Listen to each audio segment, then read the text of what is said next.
I walked through the door carrying a homemade apple pie, and my brother blocked my path. "This year is only for real family," he said coldly. Then my mother took the steak meant for me and dumped it straight into the dog's bowl. You won't believe what happened next. Before we continue, please subscribe and hit the notification bell. This is a story about revenge, justice, and taking back your power. You'll want to see how this ends. My name is Julia Anderson. Your children deserve better. And sometimes, the most loving thing you can do is walk away.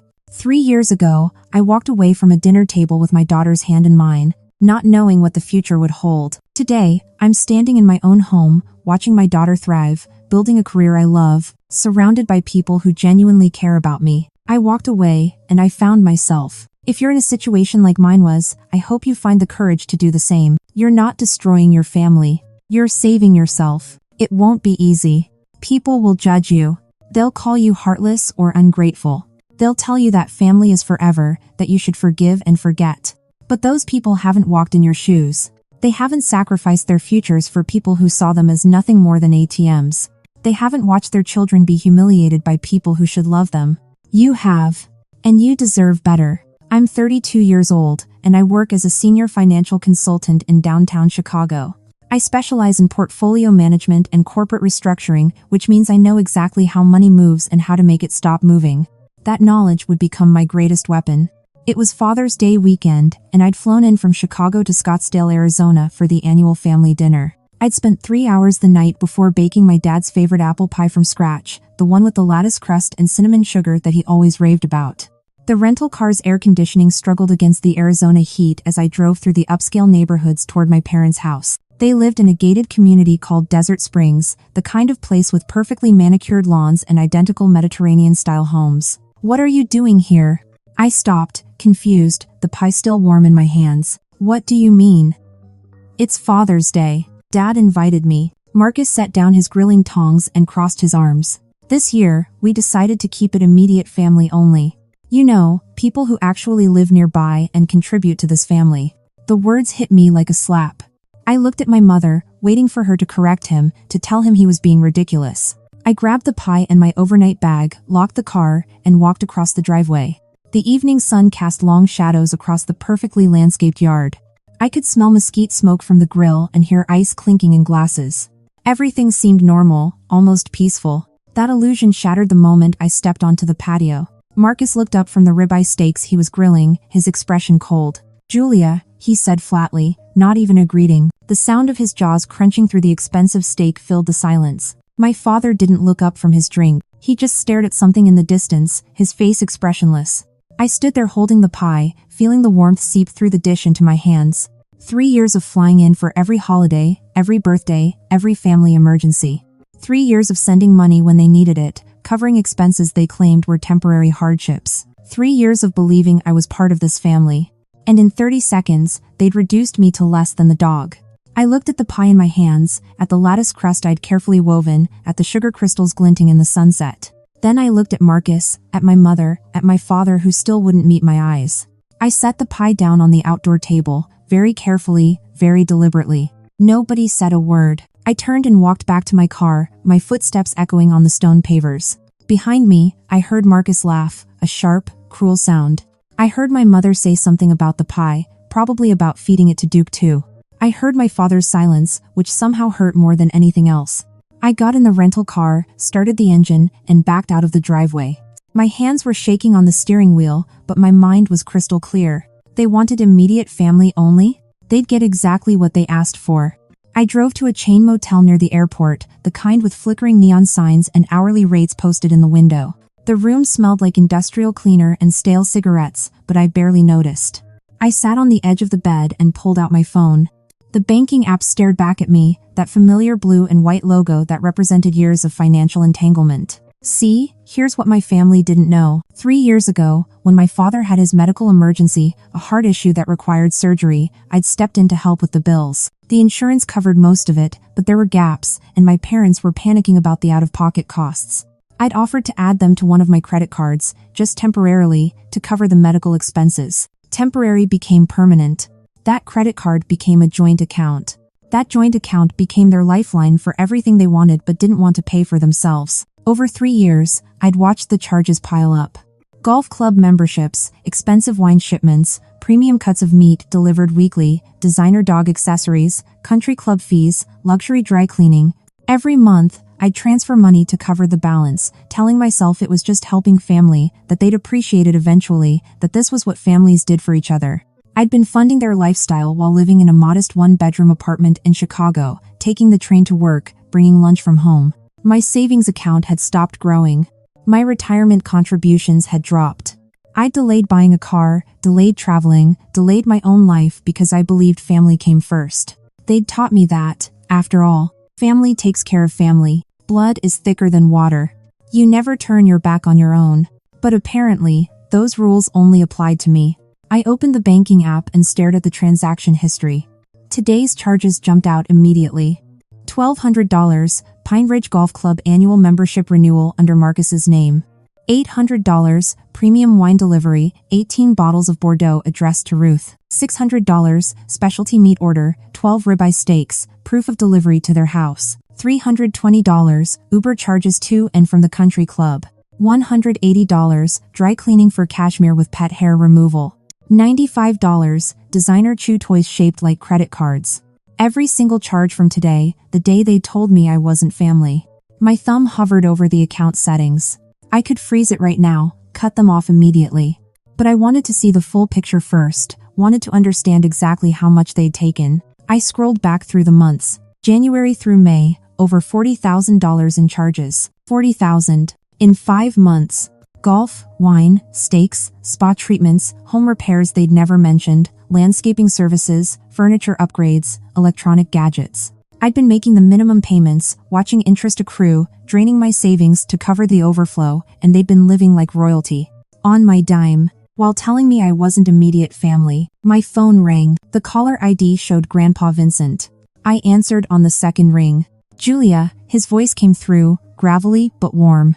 Where are you? Motel near the airport, I said, my voice steadier than I expected. There was a long pause. Then softer, almost sad, they didn't even notice you left. I closed my eyes. Figures. He sighed heavily. I saw what happened. Ruth with the steak, Marcus with his mouth, Daniel just sitting there like furniture. I wanted to say something, but you were already gone. It's okay, Grandpa. I'm okay. No, you're not, he said bluntly. But you will be. You're smart, Julia. Smarter than all of them put together. I could hear a television in the background, some old western playing at low volume. I saw the charges, he said after a moment. The joint account statement came to my email too. I'm still listed as a secondary on the family accounts, remember? The meat order today, the golf fees, all of it. I know, I said quietly. I'm sorry, sweetheart. I should have warned you sooner. Should have told you what they were doing. You did warn me, Grandpa.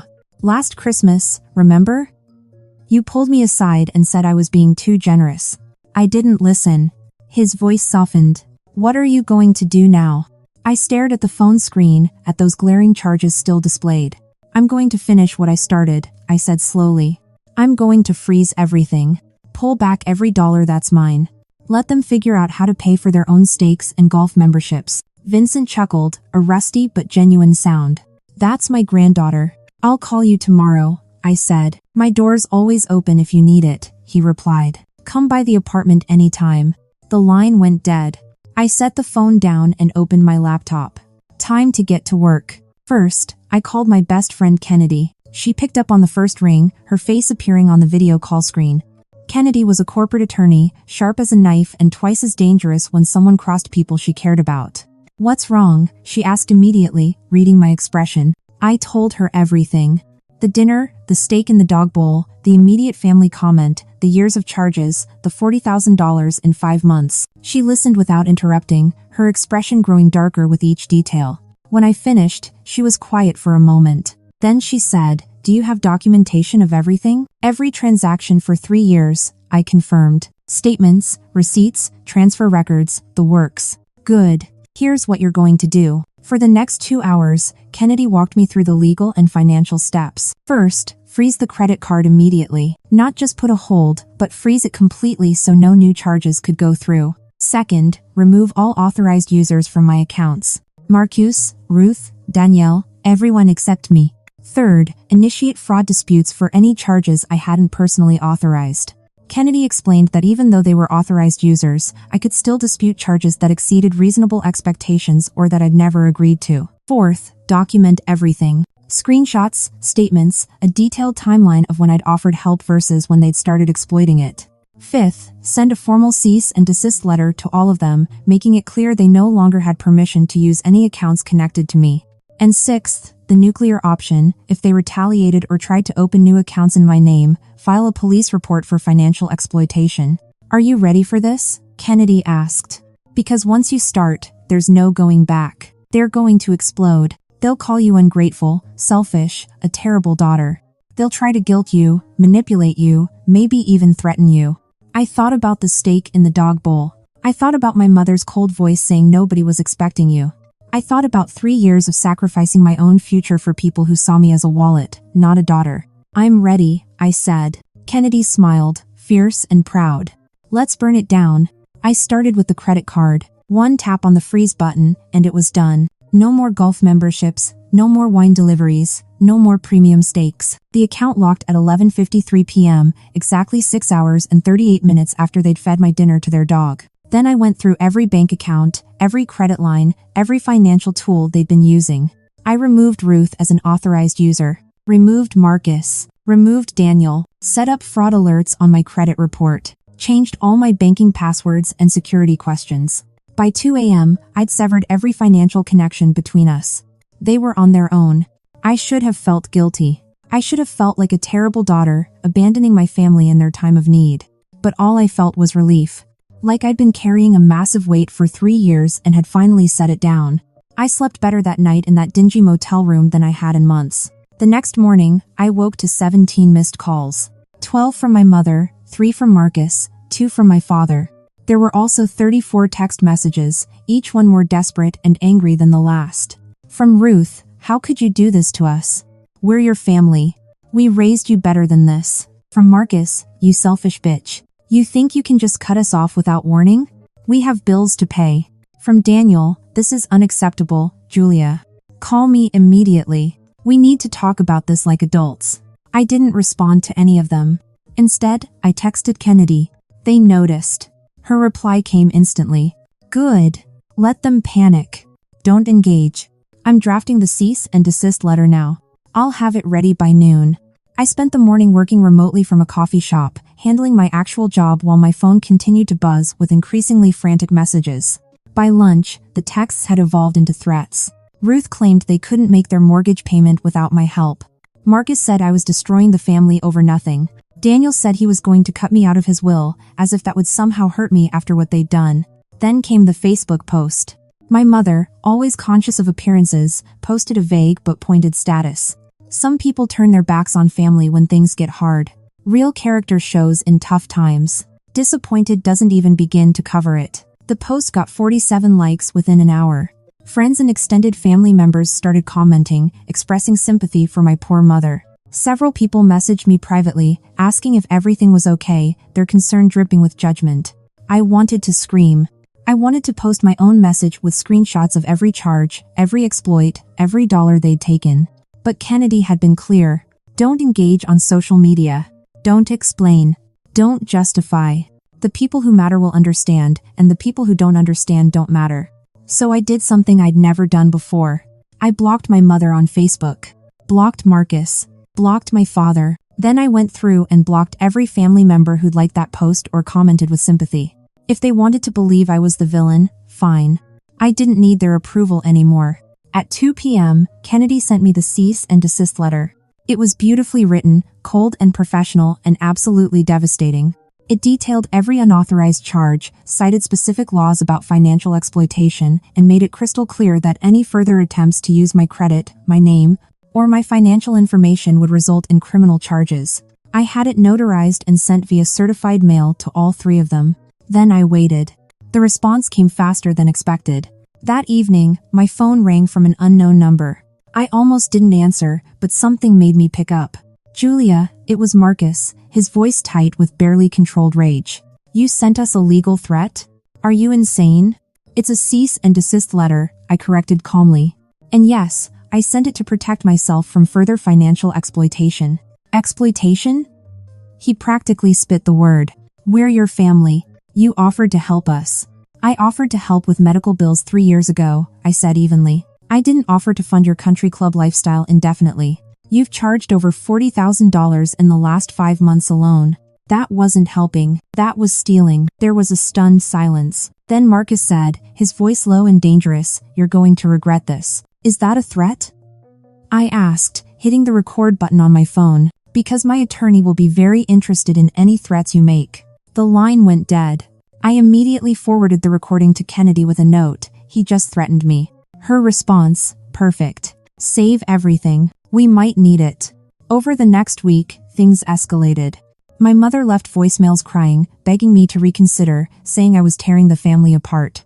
Marcus sent emails alternating between rage and manipulation, calling me ungrateful one moment and pleading poverty the next. My father, true to form, said nothing directly but had his lawyer send me a letter claiming I'd made verbal agreements to support them long term. Kennedy demolished that argument in a single paragraph response. Verbal agreements about ongoing financial support are unenforceable without clear terms, which didn't exist. But the real turning point came 2 weeks after I'd frozen everything. I got an alert from my credit monitoring service. New account inquiry on my credit report. Someone had tried to open a credit card in my name. The application showed Marcus's address as the billing location. My hands started shaking as I read the details. They tried to use my social security number, my date of birth, my mother's maiden name as a security answer. They'd attempted to open a card with a $15,000 limit. The application had been denied, thank God, because of the fraud alerts I'd placed. But they'd tried. My own family had tried to commit identity theft. I called Kennedy immediately. "This is it," she said grimly. "This is criminal. You need to file a police report right now." "But they're my family," I said weakly, the old conditioning trying to kick in. "Julia," Kennedy's voice was firm but gentle. "They fed your dinner to a dog. They drained $40,000 from your accounts. They threatened you. And now they've attempted identity theft. At what point do you stop calling them family and start calling them criminals?" She was right. I knew she was right. I drove to the police station and filed a formal report. The detective assigned to my case was a woman named Sergeant Patricia Holmes. She listened to my story, reviewed my documentation, and shook her head. "This is more common than you'd think," she said sadly. "Financial exploitation by family members. We see it all the time, especially with adult children taking advantage of parents, but it goes the other way too. The credit card application attempt is clear intent to commit fraud. We'll investigate." She took copies of everything. The bank statements, the cease and desist letter, the recording of Marcus's threat, the credit inquiry alert. Within 48 hours, she called me back. "We've contacted your brother," she said. "He's denying everything, claims it was a misunderstanding, says someone else must have used his computer. But his IP address matches the application, and the billing address was his home. We have enough evidence to charge him with attempted identity theft and fraud." "What happens now?" I asked. "That depends on you," Sergeant Holmes said. "You can press charges, which means this goes to the prosecutor's office. He'll likely face criminal charges, possible jail time if convicted. Or you can accept a civil settlement, restitution, a formal agreement that he never contacts you or attempts to access your financial information again." I thought about it for a long time. Part of me wanted to see him face criminal consequences. He'd earned it. But another part of me just wanted it to be over. I chose the civil settlement. Kennedy negotiated the terms. Marcus would pay restitution of $5,000, a fraction of what they'd taken but more than he could afford. He and both my parents would sign agreements never to contact me for financial assistance again. They would acknowledge in writing that all previous financial help had been a gift, not a loan, and that I owed them nothing. And they would sign a no-contact agreement. No calls, no emails, no showing up at my apartment, nothing. If they violated it, the criminal charges would be reinstated immediately. They signed. All 3 of them.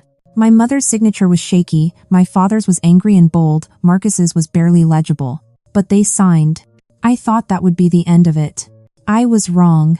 3 months later, in early fall, I was walking through my old neighborhood on the way to the train station. I'd been meeting Grandpa Vincent for lunch, something we'd started doing regularly after everything happened. He was the only family member who'd stood by me, who'd understood why I'd done what I did. As I walked past the house I'd grown up in, I saw something that made me stop.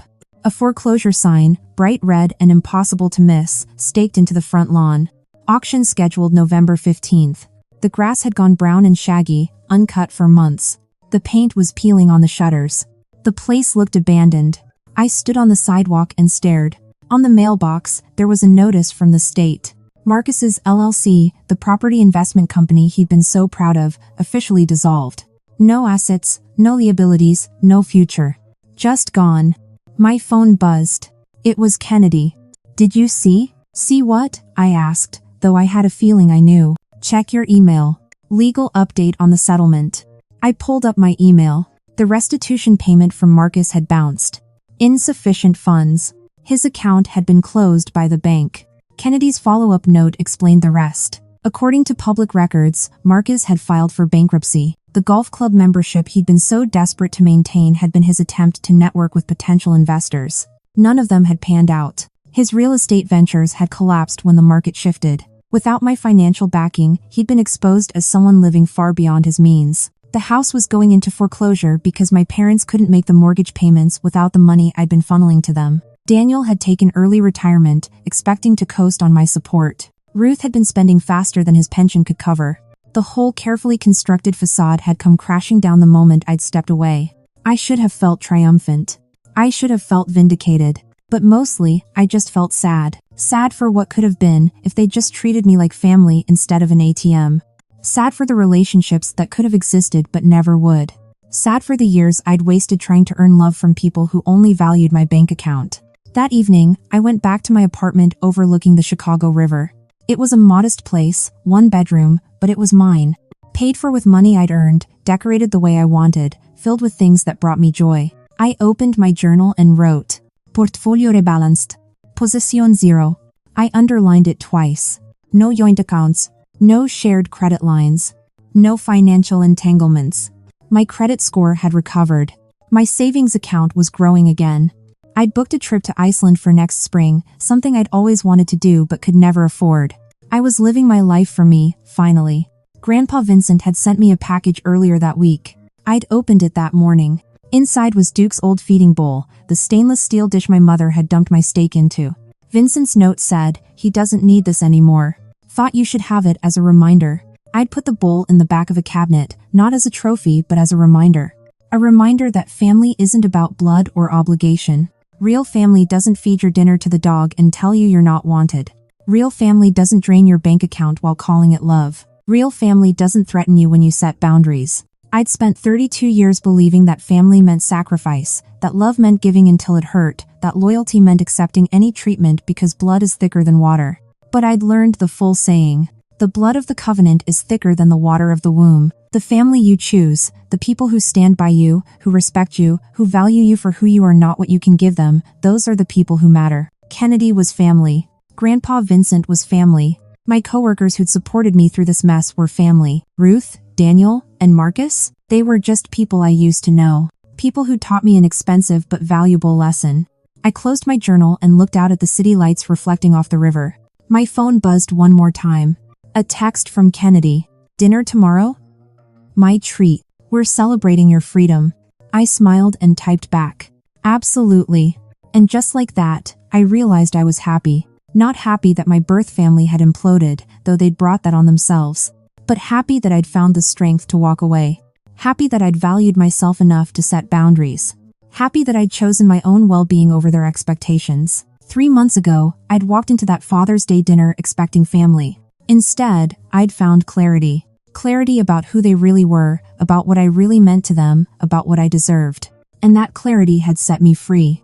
If you're in a situation where family is taking advantage of you financially, where you're sacrificing your own future to fund their lifestyle, where they treat you like an obligation instead of a person, I want you to hear this. You are not wrong for setting boundaries.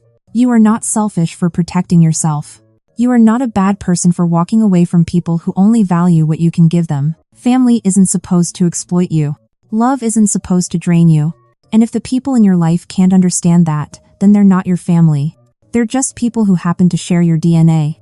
Real family, chosen family, is the people who see your worth beyond your wallet, who celebrate your success instead of resenting it, who respect your boundaries instead of trampling them, Who stand by you when things get hard instead of dumping your dinner in a dog bowl. I learned that lesson the expensive way. $40,000 and 3 years expensive. But I learned it. And now I'm living a life that's truly mine, surrounded by people who genuinely care about me, building a future that isn't being drained by people who see me as a resource. It wasn't easy. Walking away never is. There were nights I cried, days I doubted myself, moments I almost gave in to the guilt they tried to heap on me. But every time I felt weak, I remembered that steak in Duke's bowl. I remembered my mother's cold voice. I remembered Marcus's sneer. And I remembered that I deserved better. You deserve better too. If your family treats you like I was treated, if they take and never give back, if they only call when they need something, you have permission to walk away. You have permission to protect yourself. You have permission to build a life that doesn't include people who hurt you, even if they're related to you. Blood doesn't entitle anyone to abuse you, financially or otherwise. And sometimes, the most loving thing you can do for yourself is cut off the people who are bleeding you dry. I'm not going to lie and say it doesn't hurt. It does. Even now, there are moments I miss the idea of having a family, of belonging somewhere, of having people I can count on. But then I look around at the life I've built, at the people I've chosen, at the peace I've found, and I realize something important. I do have a family, just not the one I was born into. And that's okay. More than okay. It's beautiful. So if you're reading this from a motel room, or a coffee shop, or a borrowed couch, because you finally stood up to the people who were using you, I want you to know something. You did the right thing. It's going to be hard for a while. They're going to call you names. They're going to play the victim. They're going to try to make you feel guilty. But you hold firm. You protect yourself. You build your life. And one day, you'll look back and realize that walking away was the moment you finally started living. That's what happened to me. The day I drove away from that Father's Day dinner, leaving a homemade pie on their table and their exploitation in my rearview mirror, was the day my real life began. Everything before that was just preparation. Everything after has been freedom. And if I can find that freedom, so can you. You deserve a family that values you. You deserve relationships built on mutual respect. You deserve to live a life that's yours, not a life spent funding someone else's dreams while yours gather dust. So take that first step. Set that boundary. Walk away. And never, ever look back. Because the only thing waiting for you in the past is more of the same. But ahead?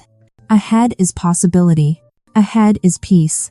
Ahead is a life where you're not less important than the family dog. Ahead is freedom. And trust me, it's worth every difficult moment it takes to get there. My name is Julia Anderson, and I chose myself. I hope you choose yourself too. You won't regret it. The end.